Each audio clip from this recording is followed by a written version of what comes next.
خبر شامل کرتے ہیں آزاد کشمیر ضلع باغ سے۔ مسلم لیگ نون کے جلسے کی تیاریاں شروع، مریم خطاب کریں گی۔ آزاد کشمیر کے ضلع باغ میں مسلم لیگ نون کا انتخابی جلسہ آج ہوگا، جس کی تیاریاں شروع کر دی گئی ہیں۔ باغ میں مسلم لیگ نون کے انتخابی جلسے کی سکول گراؤنڈ میں تیاریاں جاری ہیں۔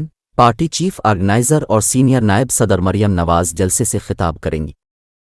گزشتہ رات باغ میں بارش ہونے کے باعث جلسے کی تیاریاں تاخیر سے شروع ہوئیں، جنہیں تیزی سے مکمل کیا جا رہا ہے۔